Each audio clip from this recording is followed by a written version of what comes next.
Hi guys. Okay, it's a rainy Monday morning or afternoon here in Manila. And dito ako sa home office ko ngayon. I'm trying my camera and microphone setup. Is it working? I'm just not sure, but let's see. So there you go. Woo! It's nice. Okay, so it's a rainy day here. I hope all of you are okay out there.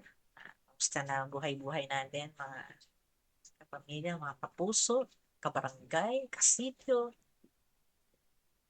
I have in my mind right now, yung title ko ngayon, nakita nyo, di ba? If you're praying the name of the Lord Jesus, say His name. I'm not going to preach. I'm a woman. I know that the Bible, God's word, is explicit in saying a woman ought to be silent in the church. So I won't preach. But since this is my channel, I want to be clear about one thing. I want to clarify this. You see, few weeks or few months ago, I subscribed to a channel. It's called Midlife Stock. Yeah. Katuwa eh. Lawnmower siya. Si Sean Stockman actually, ang pangalan niya. Natutuwa ako sa channel niya dahil nakakalibang yung manonood tayo ng clean up ng property, diba? And tumutulong din siya sa mga tao na nangangailangan, hindi maka-afford ng pagbabayad ng sa isang lawnmower na professional. So, he volunteers to people. Hey, baby, pusa nandito. Gusto mo kumandong? Teka, wait ha. Ito yung aking alaga eh. May gustong kumandong. Halika, up here. Hindi ko connect ang camera. Nagre-record si nanay. Ayun, umakyat. Oh, nahiya. Come here. Ito na siya. This is my cat. Where are you? Where are you? There she is. Okay. Hey, tampo. Nagtampo ba? Naging roommate ko na yung si Patience actually ang pangalan niya. Si Patience, since 2023, nandito na siya sa kwarto dahil kasakit.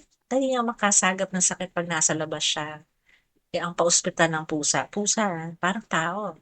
Mabot na in a week or in a few days, nabot ng 20,000 to sa Marikina Vet Hospital. Anyway, going back sa sinasabi ko, itong midlife stock, nakakatuwa siyang panoorin.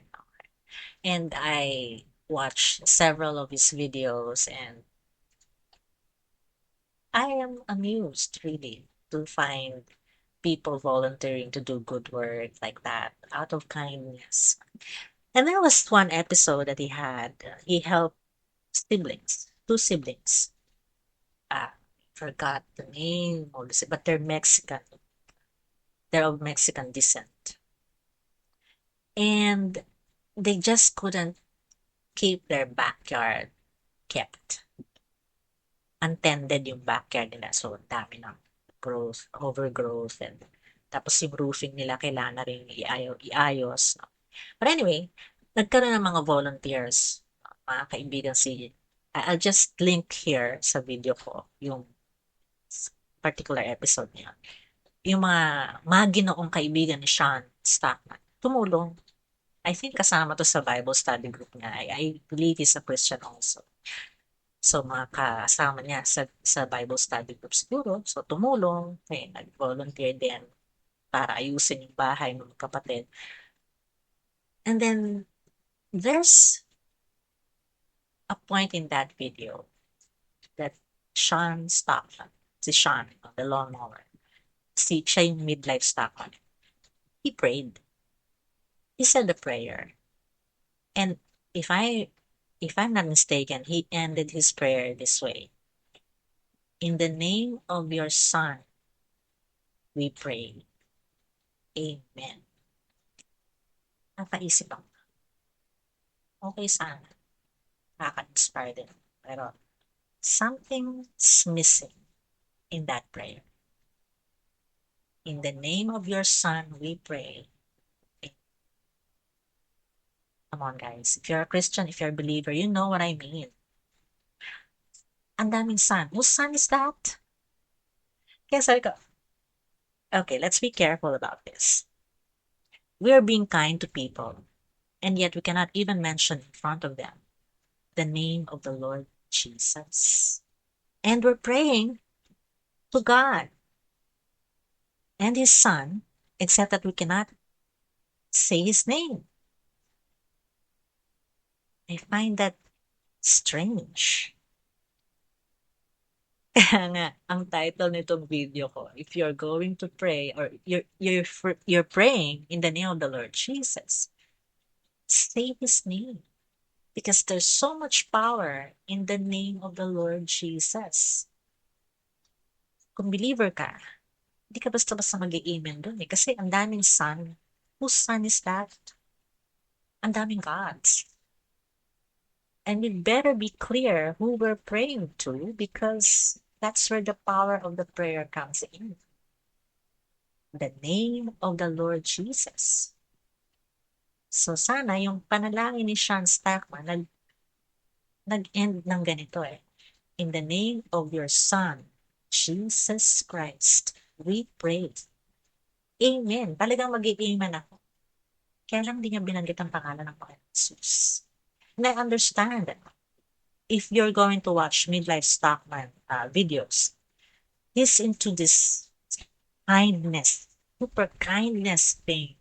Okay naman, mabuti yun.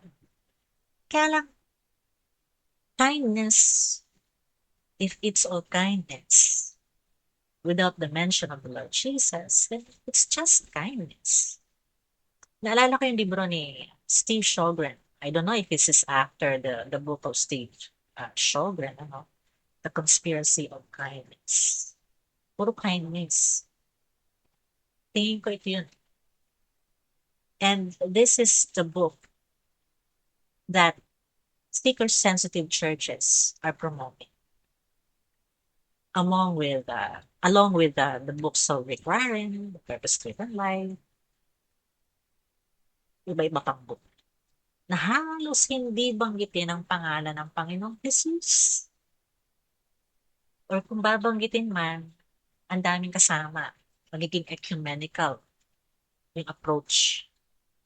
So, marami ka nga namang ma-attack pag gano'n.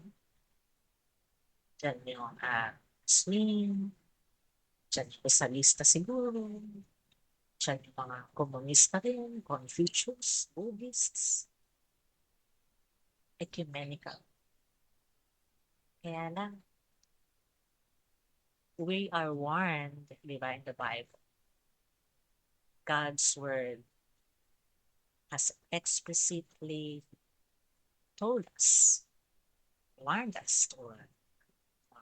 Now, I'm not going to preach. I'm careful not to preach, okay? Because I'm a woman, and the woman ought to be silent in the church. Sabi yan sa Bible. Kaya kung pastora po kayo, pakibalikan niyo lang po yung scripture na nagsasabing the woman ought to be silent in the church. Now, this is my channel. But I'll be brief. Even if this is my channel, I'm going to be brief in saying that if we're going to pray the name of the Lord Jesus, if we're going to pray in the name of the Lord Jesus, we better say His name. Okay? Diba? Now, when it comes to ecumenism, ingat din tayo kasi malinaw din sa Bible, di ba? We should not be unequally yoked with unbelievers. Sabi rin yan sa Bible. Tama ba yung phrasing ko? Later on, I'll just, quote it under the screen, at the bottom of the screen. And, yun lang. Ang na very powerful ang pangalan ng Panginoong Jesus. Sana hindi natin yon itinatago sa ating panalangin. Kung natatakot tayong mapugutan, kaya hindi natin binabanggit ang pangalan ng Panginoong Jesus, iyari din tayo.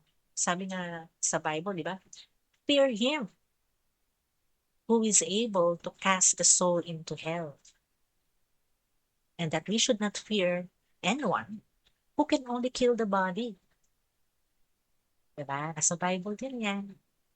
Kaya kung natatakot tayo mapugutan dahil takot nga tayo, kaya hindi natin binabanggit ang pangalan ng Panginoon Jesus, accountable tayo sa ating actions, sa ating choices for doing that. And we will face the Lord Jesus in due time and tell Him the reason why we do not mention His name here on earth. So yun lang. It's a beautiful Monday morning. Monday afternoon. 1:17 na po. Umuulan.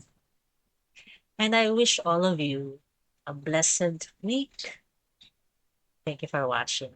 Again, this is BBDIYer over 50 saying hello from Manila, Philippines.